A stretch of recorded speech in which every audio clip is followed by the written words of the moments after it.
اعوذ باللہ من الشیطان الرجیم بسم اللہ الرحمن الرحیم الحمد للہ رب العالمین وصلی اللہ علی سیدنا محمد وآلہ الطاہرین اللہم صلی علی محمد وآل محمد وعجل فرجہم وفرجنا بہم اما بعد فقد قال امیر المؤمنین علی بن ابی طالب علیہ السلام رحم اللہ امرأ علم من این فی این و الی این۔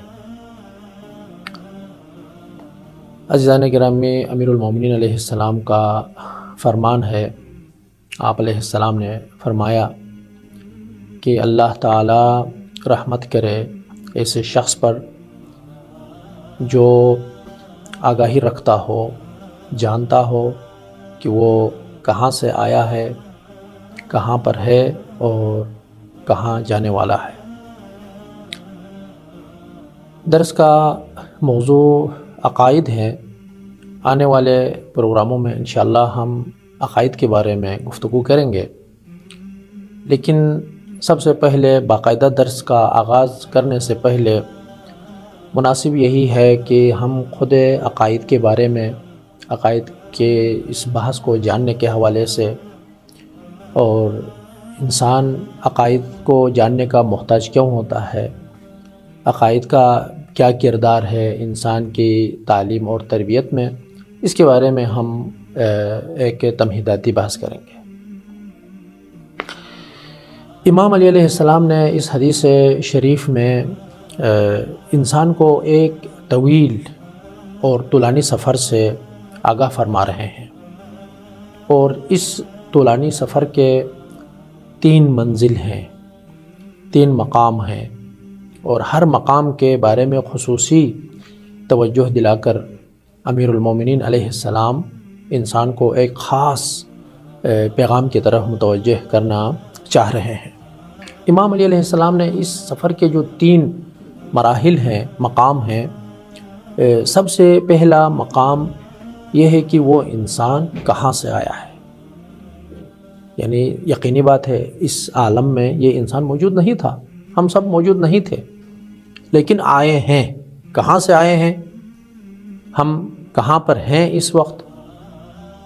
جب یہاں پر ہم نہیں تھے، آئے ہیں، تو پھر اگلا ہمارا سفر کا در واقع ایک اور مقام اور منزل ہے، اس کی طرف ہمیں پھر روانہ ہونا ہے۔ تو تیسرے مرحلے میں ہمیں کہاں جانا ہے، اس کے بارے میں امیر المومنین علیہ السلام آگاہی دے رہے ہیں، اور فرما رہے ہیں کہ رحم اللہ امرأن، یعنی اللہ تعالی رحمت کرے اس شخص پر جو یہ 3 مقامات کے بارے میں جانتا ہو۔ اس کا مطلب یہ ہے کہ جو ان 3 خصوصیات کو جانتا ہو اور اس کے مطابق اپنے آپ کو آمادہ اور تیار کر رکھا ہے، وہ در واقع کامیاب انسان ہے۔ امیر المومنین علیہ السلام کی نگاہ میں ایسا شخص کامیاب انسان ہے۔ اسی کامیاب انسان کے اوپر ہی اللہ تعالیٰ کی رحمت نازل ہوتی ہے۔ اور اس سفر کو طے کرنے کے لیے امیر المومنین علیہ السلام نے کچھ طریقے بھی بیان فرما چکے ہیں۔ یعنی جو شخص ان 3 مرحلوں میں اور 3 مقامات پر اپنے آپ کو ایک کامیاب انسان بنا کر جب گزرنا چاہ رہا ہے، تو ضروری ہے کہ اس کے لیے کچھ خاص طور اور طریقے اپنانے ہوں گے، اور خاص اعمال اس کو انجام دینے ہوں گے۔ اسی لیے امیر المومنین علیہ السلام نے انسان کے ساخت اور انسان کی جو بناوٹ ہے، یعنی انسان جن چیزوں سے بنا ہے، اس چیز کو مد نظر رکھتے ہوئے امیر المومنین علیہ السلام نے انسان کو کچھ ذمہ داریاں دی ہیں۔ جیسا کہ انسان 2 چیزوں سے مرکب ہے، انسان کے اندر روح بھی پائی جاتی ہے، اور یہ ظاہری بدن اور جسم بھی ہے۔ یقینی بات ہے انسان اس وقت کامیاب ہوگا جب کسی کام کو انجام دینے کے لیے روح جو ہے اپنا کردار ادا کرے اور بدن اپنا کردار کرے، دونوں مل کے۔ یعنی انسان اگر کسی جرم میں بھی مرتکب ہونا چاہتا ہے تو اس میں روح اور بدن دونوں کا کردار ہوتا ہے۔ اگر کوئی اچھا کام اور اچھا کارنامہ انجام دینا چاہتا ہے تو اس کے لیے بھی روح اور جسم دونوں کا اس میں کردار ہوتا ہے، چونکہ روح جو ہے در واقع وہ جو نظریہ ہے، وہ جو پرپوزل ہے وہ تیار کرتی ہے، تو عملی جامہ پہنانے کے لیے اس خاکی بدن کا کردار ہوتا ہے۔ تو امیر المومنین علیہ السلام نے ان 3 مقامات پر اپنے آپ کو کامیاب کر کے اگلے مرحلے تک جانے کے لیے جو طریقے بیان فرما چکے ہیں، ان میں سے سب سے پہلا طریقہ یہ ہے کہ امیر المومنین علیہ السلام سے منسوب ہے۔ امیر المومنین علیہ السلام نے فرمایا کہ تم جو سوچتے ہو، یقینی بات ہے سوچنا روح سے مربوط ہے، یعنی جب تک انسان اپنے اعضاء اور جوارح کے ذریعے سے کوئی عمل ابھی تک انجام نہیں دیا ہے، وہ روح سے مربوط ہے۔ امیر المومنین علیہ السلام فرماتے ہیں کہ تم جو فکر کرتے ہو کہ ابھی اٹھ کے آپ نے کیا کرنا ہے، یا کسی سے کون سی بات کرنی ہے، یا کسی اور کے بارے میں آپ نے کیا کچھ فیصلہ کرنا ہے، اس کے بارے میں آپ پہلے ذہن میں کچھ سوچتے ہیں، سوچنے کے بعد اسی سوچ کو پھر آپ جو ہے اس زبان کے ذریعے سے کلمات کے شکل میں آپ عملی جامہ پہناتے ہیں، یعنی آپ کی جو سوچ ہے وہ زبان کی شکل میں، گفتار کی شکل میں، وہ حروف کی شکل میں، کلمات کی شکل میں باہر آنے والے ہیں۔ اسی لیے امیر المومنین علیہ السلام نے فرمایا کہ چونکہ گفتار سے پہلے سوچ ہے، اس سوچ پر کنٹرول کرو، نظارت کرو۔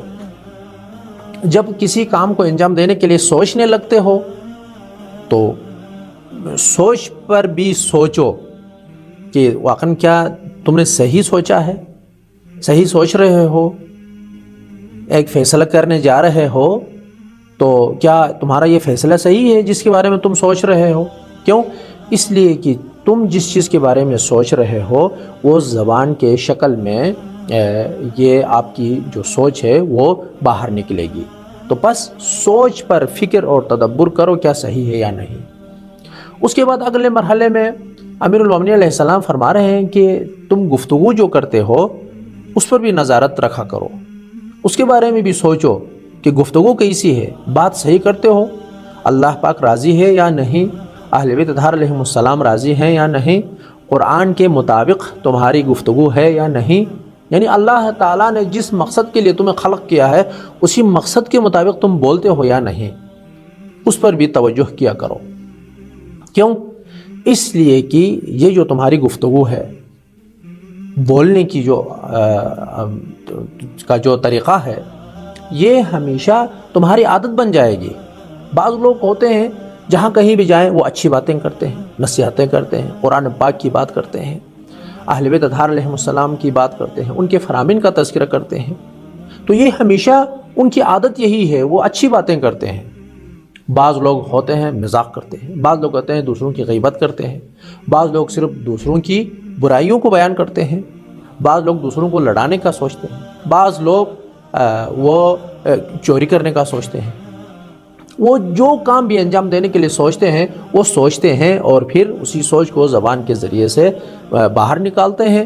اور امیر المومنین علیہ السلام فرما رہے ہیں کہ اپنی گفتگو پر بھی کنٹرول کیا کرو، نظارت رکھا کرو۔ کیوں؟ اس لیے کہ یہ گفتگو تمہاری عادت بننے والی ہے، اور یہ جو تمہاری عادت ہے یا اپنی جو عادتیں ہیں مختلف، ان پر بھی توجہ کیا کرو کہ تمہاری عادت کیسی ہے، اچھی عادت ہے یا بری عادت ہے۔ کیوں؟ اس لیے کہ آج کی جو تمہاری عادت ہے، یہ اس عادت کے تکرار ہونے سے بار بار ہمیشہ دن رات دوستوں کے ساتھ، فیملی کے ساتھ، معاشرے میں آپ کا جو اپنا پوسٹ اور مقام ہے، جس ادارے میں آپ علمی مرکز میں ہو یا کہیں ہو، جہاں کہیں بھی ہیں، یہ آپ کی عادت جو ہے آپ کو ایک اہم مقام کی طرف لے جاتی ہے۔ وہ کون سا مقام ہے؟ وہ شخصیت ہے، تمہاری شخصیت، یعنی عادت شخصیت میں تبدیل ہونے والی ہے۔ اور اپنی شخصیت کا بھی خیال رکھو۔ امیر المومنین علیہ السلام سے منسوب جو حدیث ہے، حکمت ہے، اس میں مولا نے فرمایا کہ اپنی شخصیت کا بھی خیال رکھا کرو، اس پر بھی سوچو اچھی شخصیت ہے یا نہیں، اگر اچھی نہیں ہے تو بدلنے کی کوشش کرو۔ کیوں؟ اس لیے کہ اسی شخصیت کے مطابق تمہاری عاقبت بن جائے گی، یعنی آخرت میں انسان نے یا بہشت میں جانا ہے یا جہنم میں جانا ہے، تو بہشت اور جہنم کا فیصلہ در واقع اسی شخصیت کے مطابق ہونے والا ہے، اور شخصیت عادت کے مطابق، اور آپ کی عادت گفتار سے بن جاتی ہے، اور گفتار وہی فکر اور سوچ سے۔ تو امیر المومنین علیہ السلام نے جو فرمایا کہ رحم اللہ امرأن علم من این فی این و الی این، اللہ رحمت نازل کرے اس شخص پر جو یہ جانتا ہو کہاں سے آیا ہے، کہاں پر ہے اور کدھر جانے والا ہے۔ ان سب مراحل میں انسان کے ساتھ سوچ بھی ہے، انسان کے ساتھ وہ گفتار بھی ہے، انسان کے ساتھ عادت شخصیت بھی ہے، اور پھر آخر میں اس کے بارے میں فیصلہ ہونے والا ہے۔ اب ہمیں کون بتائے گا کہ جو ہم جس سوچ پر امیر المومنین علیہ السلام ہمیں متوجہ فرما رہے ہیں، کون بتائے گا کہ یہ سوچ صحیح ہے یا غلط ہے؟ کون بتائے گا یہ باتیں صحیح ہے یا غلط ہے؟ کون ہمیں بتائے گا کہ یہ ہماری عادت صحیح ہے یا غلط ہے؟ کون ہمیں بتائے گا کہ ہماری شخصیت صحیح ہے یا غلط ہے؟ جس کے بارے میں یا جس کے مطابق آخرت کے بارے میں فیصلہ ہونے والا ہے، یعنی عاقبت کے بارے میں جو فیصلہ ہونے والا ہے، اس سے پہلے جتنے بھی مراحل وہ ہمیں کون بتا دے گا؟ یہ ایک لمحہ فکریہ ہے۔ تو بس انسان کی عقل کیا کہتی ہے یہاں پر؟ ہمیں کیا کرنا چاہیے؟ اپنے افکار، اپنے گفتار اور اپنی عادت شخصیت کو صحیح کرنے کے لیے ہمیں کیا کرنا چاہیے؟ انسان کیسا مخلوق ہے، اس انسان کو کیا کرنا چاہیے؟ عقل کہتی ہے کہ انسان فطری طور پر ہمیشہ چاہتا ہے کہ کمال کے اس عظیم منزل پر فائز ہو جائے، باکمال ہونا چاہیے۔ جو شخص اسکول جاتا ہے وہ بچے سمجھتا ہے کہ آج کی نسبت کل مجھے آگے بڑھنا چاہیے، کلاس میں سب سے زیادہ مجھے فرسٹ نمبر پر آنا چاہیے۔ استاد سمجھتا ہے کہ میں اچھی طرح حق ادا کروں پڑھا کر۔ علمی مراکز میں، یونیورسٹیز میں، اسکولز میں ہر کوئی اسٹوڈنٹ ہو یا وہ اساتذ ہوں، پروفیسرز ہوں، وہ چاہتے ہیں کہ گزشتہ کے نسبت وہ اگلے دن آگے بڑھیں۔ جو تاجر ہے وہ سوچتا ہے کہ میں گزشتہ کی نسبت میں زیادہ کمائی کروں۔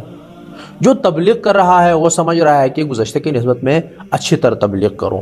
یعنی جتنے بھی انسان جتنے زندگی کے مختلف شعبوں میں سے جس شعبہ میں بھی وہ مہارت رکھتا ہے، جس شغل سے اور پیشہ سے وہ مربوط ہے، اس کی تمام تر ذہنیت اور سوچ اس طرح ہے کہ میں اپنے آپ کو کامیاب کروں، کمال تک پہنچ جاؤں۔ یہ انسان ہمیشہ فطری طور پر اس کمال کا خواہاں ہے اور اس کمال کو وہ حاصل کرنا چاہتا ہے۔ اور انسان جو کام بھی کرتا ہے، انسان جو کام، وہ اچھا کام ہو یا برا کام ہو، انسان جو کام بھی کرتا ہے وہ کمال تک پہنچنے کے لیے کرتا ہے، کمال تک پہنچنے کے لیے کرتا ہے۔ اب آپ کے ذہن میں یہ سوال آئے گا، جو لوگ چوری کرتے ہیں پھر وہ بھی کمال کرنے کے لیے، یا جو جرم کا ارتکاب ہوتے ہیں کیا وہ بھی کمال تک پہنچنے کے لیے یہ کام کرتے ہیں؟ یا جو مواد مخدر میں مرتکب ہوتے ہیں اور جو انسان کے عقل کو زائل کر دیتے ہیں، یا شراب پیتے ہیں لوگ، کیا وہ بھی کمال تک پہنچنے کے لیے؟ جو چوری، ڈاکہ زنی یا غلط راستے سے کماتے ہیں، تجارت کرتے ہیں۔ اور اس طرح معاشرے میں جتنے بھی مسائل اور مشکلات ہمارے سامنے ہیں، ان کے بارے میں آپ خود مصادیق اور نمونے آپ ڈھونڈ نکالیں۔ تو اس کی جو بنیادی وجہ ہے وہ یہ ہے کہ صحیح تربیت نہ ہونے کی وجہ سے، یا صحیح تربیت نہ ہونے کی وجہ سے، یا یہ لوگ ان غلط کاموں میں مرتکب ہوتے ہیں، یا وہی صحیح تربیت نہ ہونے کی وجہ سے جو صحیح راستہ ہے وہ کھو بیٹھتے ہیں۔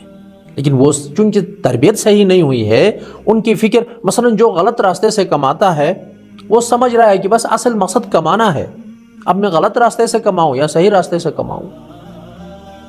اب جو اسکول کا کوئی ٹیچر ہو یا کوئی تاجر ہو، یا انسان کی زندگی میں جتنے بھی شعبے ہیں، کسی نہ کسی طریقے سے وہ کمائی کر کے اپنے گھر میں لے کر آتے ہیں۔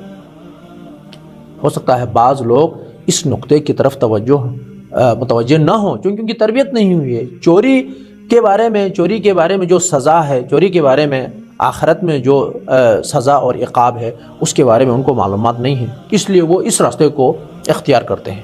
لیکن ہماری بات چل رہی ہے کہ وہ شخص جو جیسا بھی کام وہ اچھا کام ہو، یعنی اچھا اور برا کیا ہے، وہ شریعت ہے، وہ قرآن ہے، وہ اہل بیت ہیں، جو کام بالفرض انسان انجام دیتا ہے وہ ہم قرآن اور سنت کے اس ترازو میں ہم رکھیں گے۔ لیکن جو قرآن اور سنت کو نہیں جانتے، آگاہ نہیں ہے، تو پھر وہ بھی کمال تک پہنچنے کی نیت سے ہی یہ کام کرتے ہیں۔ لیکن کون انجام بتا دے گا ہمیں کہ صحیح راستہ کون سا ہے، غلط راستہ کون سا ہے؟ اللہ تعالیٰ ارشاد فرما رہا ہے کہ کل یعمل علی شاکلتہ۔ یہ جو نکات میں نے عرض کیے ہیں اس کے بارے میں یہ آیت شریفہ ہے کہ کلن یعنی ہر انسان، یعمل وہ عمل کرتا ہے، علی شاکلتہ یعنی اپنے طرز اور طریقے کے مطابق۔ اپنا طرز اور طریقہ کیا ہے؟ کبھی نفسیاتی طور پر وہ ذہنیت بنی ہے، اب عمل کرتا ہے، یا وراثت میں ان کے ارث میں وہ اچھا ہو یا برا ہو کوئی کردار منتقل ہوتے ہوئے آیا ہے، وہ اس کے مطابق، یا معاشرے کا جو ماحول ہے اس ماحول کے مطابق کسی کی جو ہے وہ شخصیت بنی ہے، وہ چھوٹی شخصیت ہو یا بڑی شخصیت، یعنی بچہ ہو یا وہ بڑا ہو، اس کے مطابق وہ عمل کرتا ہے۔ اللہ تعالیٰ ارشاد فرما رہا ہے کہ ہر کوئی اپنے طور اور طریقے کے مطابق عمل تو کرتا ہے، لیکن فربکم اعلم بمن هو اہدی سبیلا، لیکن جو تمہارا پروردگار ہے، جو رب ہے، وہ خوب جانتا ہے کہ کون سب سے زیادہ سیدھے راستے پر گامزن ہے، سیدھے راستے کے قریب ہے۔ بس فیصلہ کرنے والا، جاننے والا، تشخیص دینے والا اللہ تعالیٰ ہے، بس کمال کا راستہ اللہ تعالیٰ ہی جانتا ہے۔ ایک اور آیت جس کے بارے میں انسان جس چیز کو تشخیص دیتا ہے، ہو سکتا ہے اس کی تشخیص حقیقت پر مبنی نہ ہو، یعنی غیر واقعی، ایک جھوٹی تشخیص ہو، ایک غلط تشخیص ہو۔ اللہ تعالیٰ ارشاد فرما رہا ہے سورہ بقرہ آیت نمبر 216 میں کہ عسیٰ ان تکرہوا شیئا وہو خیر لکم، یہ ممکن ہے کہ عسیٰ ان تکرہوا شیئا، جس چیز کو تم پسند نہیں کرتے ہو، جس چیز کو تم برا سمجھتے ہو، وہو خیر لکم، وہ تمہارے لیے مفید ہو، تمہارے لیے بہترین ہو، بہتر ہو۔ وعسیٰ ان تحبوا شیئا وہو شر لکم، ہو سکتا ہے تم ایک چیز کو دوست رکھتے ہو، پسند کرتے ہو، سمجھتے ہو یہ تمہارے لیے بہت اچھا ہے، جبکہ وہو شر لکم، جبکہ وہ حقیقت میں تمہارے لیے وہ برا ہے۔ واللہ اعلم وانتم لا تعلمون، اللہ تعالیٰ اس چیز کو جانتا ہے لیکن تم نہیں جانتے ہو۔ بس حقیقت میں جب ہم اللہ تعالیٰ کے مخلوق ہیں، اللہ نے ہمیں خلق کیا ہے، تو اللہ بہتر جانتا ہے کہ ہمیں چلنے کے لیے، اس مدت میں دورانیے میں اپنی زندگی گزارنے کے لیے ہمیں کیا کرنا ہے۔ اس کے لیے اللہ تعالیٰ نے وہ دستور اور آئین بھی آمادہ اور تیار کیا ہے۔ بس یہاں پر ہمیں یہ پتہ چل گیا کہ فطری طور پر، عقلی طور پر انسان کمال اور در واقع بالاترین منزلت اور اس مقام پر فائز ہونا چاہتا ہے، یعنی ایسا مقام وہ حاصل کرے کہ اس میں کوئی نقص اور اس میں کوئی کمزوری نظر نہ آئے۔ انسان عقلی طور پر یہ سوچتا ہے۔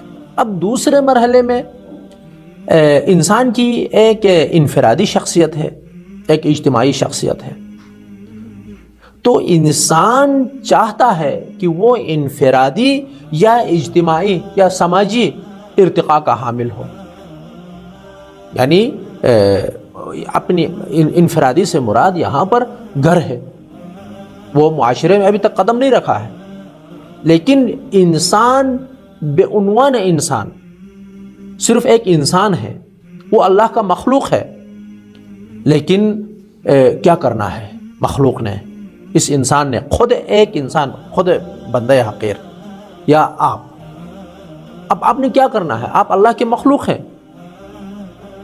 تو انسان کا ایک رابطہ اپنے ساتھ ہوتا ہے، ایک اپنے خالق کے ساتھ ہوتا ہے جس نے خلق کیا ہے۔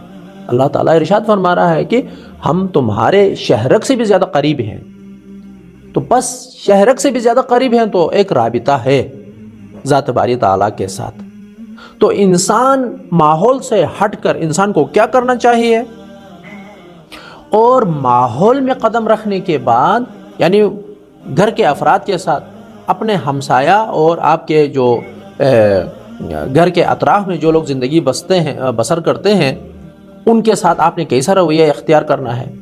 آپ شہر میں، گاؤں میں، یونیورسٹیز میں، مختلف جو اجتماعی اور سماجی ادارجات ہیں وہاں پہ بھی انسان چاہتا ہے کہ کمال کے حامل ہو، یعنی وہ اس مقام اور منزلت پر فائز ہو چکا ہو کہ اس میں کوئی کمزوری کسی کو نظر نہیں آئے۔ تو انفرادی کمال کیا ہے؟ انفرادی کمال سے مراد یہاں پر انسان فکری طور پر، انسان اخلاقی طور پر اور عمل کے میدان میں انسان کو کمال تک پہنچنا چاہیے۔ یعنی فکر، ایک ایسا فکر ہو کہ جس میں یعنی اللہ تعالیٰ کے سوا کسی اور کو شامل نہ کرے، یعنی خدائی کردار ادا کرنے کے لیے، خدائی سوچنے کے لیے۔ خدائی سوچنے سے مراد یعنی اللہ تعالیٰ کی رضایت کو ملحوظ نظر رکھتے ہوئے اس انسان کو سوچنا چاہیے، یعنی وہ کمال کا وہ فکر ہوگا۔ اس کے بعد اخلاقی ہے، کون سا اچھا ہے، کون سا کام برا ہے، کس طرح کریں تو اچھا ہے، کس طرح کریں تو برا ہے، یعنی شریعت اور قرآن کے مطابق۔ اسی طرح عمل ہے، انسان اپنے عمل کے ذریعے سے کبھی اچھا کام انجام دیتا ہے، کبھی برا کام انجام دیتا ہے، کبھی دکان کھول لیتا ہے، وہ جائز چیزیں ہیں جس کے بیچنے سے، جس کے خریدنے سے وہ حلال رزق اپنے گھر لے کر آتا ہے۔ کبھی اسی دکان، اسی چار دیواری میں اور اسی مختصر عمارت میں وہ ایک ایسی چیزوں کو وہ بیچتا ہے کہ جس کا وہ حقیقت میں مالک نہیں بن سکتا ہے، لیکن اسی کمائی کو جب گھر لے کر جاتا ہے تو اس کمائی سے نہ اللہ تعالیٰ راضی ہوتا ہے، نہ انسان کے اس انفرادی اور سماجی زندگی میں اس کی الہی شخصیت بنتی ہے۔ الہی سے مراد یعنی خدا کے منظور شدہ زندگی۔ انسان مختلف مشکلات کا شکار ہوتا ہے۔ تو اب یہاں پر یہی عقیدہ ہے، یہی فکر ہے، یہی مذہب ہے کہ یہ انسان کو بولنے کا طریقہ، انسان کو سوچنے کا، بولنے کا، اچھی عادت کے حامل ہونے کا، اچھی شخصیت بنانے کا، اور جس کے نتیجے میں انسان کی اچھی عاقبت بھی بن سکتی ہے۔ تو یہ مذہب اور عقیدے کا کام ہے۔ افراد در واقع عقیدہ افراد کو حرکت میں لاتا ہے۔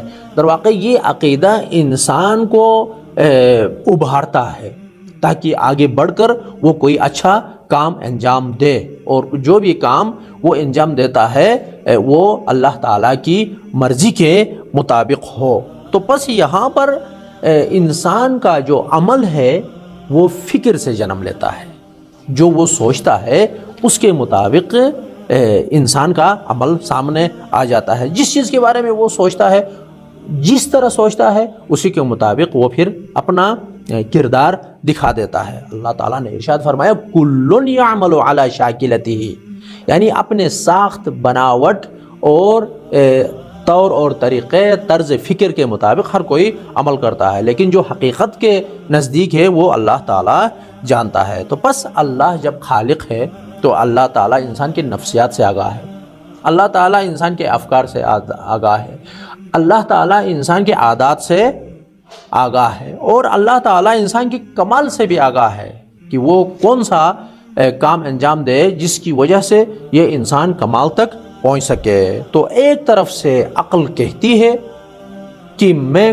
کمال تک پہنچنا چاہتا ہوں، میں کس طرح کمال تک پہنچوں، فکری اعتبار سے اور گفتار کے اعتبار سے، رفتار اور کردار کے اعتبار سے کمال تک پہنچنا چاہتا ہے، اور کل قیامت کے دن بھی وہ اس عظیم بہشت کے مقام پر وہ فائز ہونا چاہتا ہے۔ عقل یہی کہتی ہے کہ میں کمال تک پہنچنا چاہتی ہوں۔ اب عقیدہ کیا چیز ہے؟ عقیدہ عقد سے ہے۔ عقیدہ کا معنی ہے باندھنا، عقیدہ کا معنی ہے ملانا، عقیدہ کا معنی ہے جوڑنا۔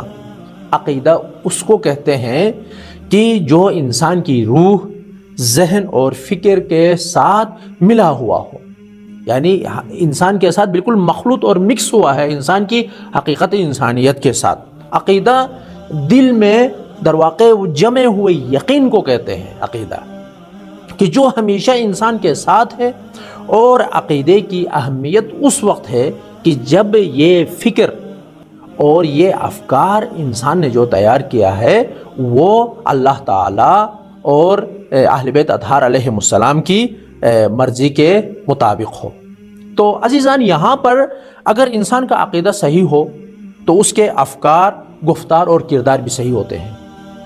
کیوں؟ جب فکر صحیح ہو، اور فکر جہاں سے ملا ہے وہ جب صحیح ہو تو اس کے افکار، کردار، گفتار سارے صحیح ہوں گے۔ اگر انسان کا عقیدہ صحیح ہو تو انسان کی عادت، انسان کی شخصیت اور انسان کی عاقبت بھی صحیح ہوتی ہے۔ اگر انسان کا عقیدہ صحیح ہو تو اس کو مومن کہا جاتا ہے، جس کا دنیا میں بھی اور آخرت میں بھی عظیم مقام ہے۔ اور اسی طرح جس کا عقیدہ صحیح ہو اس کے تمام کامیابیوں کا سبب ہوتا ہے۔ اگر کسی کا عقیدہ صحیح نہ ہو، اگر کوئی توحید کو نہیں مانتا ہو، نبوت کو نہیں مانتا ہو، معاد کو نہیں مانتا ہو، تو اس کو کافر کہا جاتا ہے۔ اور اس کی فکر، اس کی عادت، اس کے رفتار اور کردار ایسا ہوتا ہے کہ کل قیامت کے دن وہ پھر کیا ہوتا ہے؟ وہی جہنم میں ہوتا ہے۔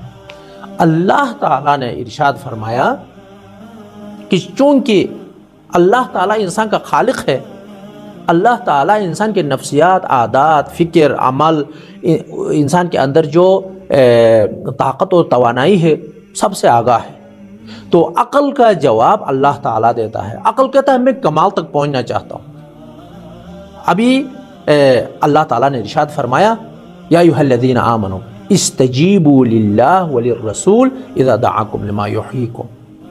اگر تم حیات چاہتے ہو، اگر تم زندگی ابدی چاہتے ہو، اگر تم دنیا اور آخرت میں کامیابی چاہتے ہو، تو اللہ تعالیٰ اور اللہ کے رسول جس چیز کی طرف تمہیں دعوت دیتے ہیں ان کے اس حکم پر لبیک کہو۔ استجیبوا للہ وللرسول اذا دعاکم لما یحییکم۔ بس یہاں پر انسان کی زندگی کا جو بنیاد ہے وہ ایک اللہ تعالی، رسول، بس یہاں پر ایک توحید، ایک رسالت سامنے آ گئی۔ اور توحید اور رسالت انسان کو صحیح طریقے سے زندگی کرنے کے لیے جو آئین نامہ اور جو دستور تیار کیا ہوا ہے، اور اس دستور پر صحیح عمل پیرا ہونے کے لیے معاد بھی ہے، اور جس میں انسان صحیح طریقے سے جو زندگی بسر کرے گا اس کو نعمتیں مل جائیں گی، اس کو بہشت ملے گا، اور جو غلط طریقہ استعمال کرے گا، وہ اللہ تعالیٰ کے دستور کے مطابق نہیں چلے گا، وہ جہنم کا حقدار ہوگا۔ تو بس یہاں سے انسان کے عقیدے کی ضرورت کا یہ پتہ چلتا ہے کہ کچھ ایسے ہمارے پاس ستون ہوں، ہمارے پاس کچھ ایسے جڑیں ہوں، ہمارے پاس کچھ ایسے مضبوط پائے ہوں جن کے تناظر میں انسان کے افکار، انسان کے کردار اور انسان کی دنیاوی اور اخروی زندگی سنور سکے۔ یہاں سے پھر ہم عقیدے اور عقائد اور اصول دین اور فروع میں ہم داخل ہوں گے۔ اللہ تعالیٰ سے یہی درخواست ہے، یہی التجا ہے کہ ہم سب کو توفیق دے کہ ہدف خلقت، کہ ہم کیوں خلق ہوئے ہیں، اور ہم اپنی جو فطرت ہے، جو ہماری جو عقل ہے، عقل کی جو آواز ہے اس کو ہم سنیں، اور عقل کے آواز اور عقل کے درخواست کو اللہ تعالیٰ نے ارشاد فرمایا ہے کہ ہم تمہیں جواب دیں گے، ہم تمہارے ساتھ دیں گے۔ پھر ہم اللہ تعالیٰ اور اللہ تعالیٰ نے جن افراد کی پیروی کرنے کے لیے اطیعوا اللہ واطیعوا الرسول واولی الامر منکم، اہل بیت اطہار علیہ السلام، حضور پاک صلی اللہ علیہ وآلہ وسلم، اور جو شخصیات جن کی اطاعت سے انسان کی زندگی بن سکتی ہے، وہ دنیاوی ہو یا اخروی، ان کو ہم سمجھیں اور اس پر ہم عمل کریں۔ آمین ثم آمین۔ والسلام علیکم ورحمۃ اللہ وبرکاتہ۔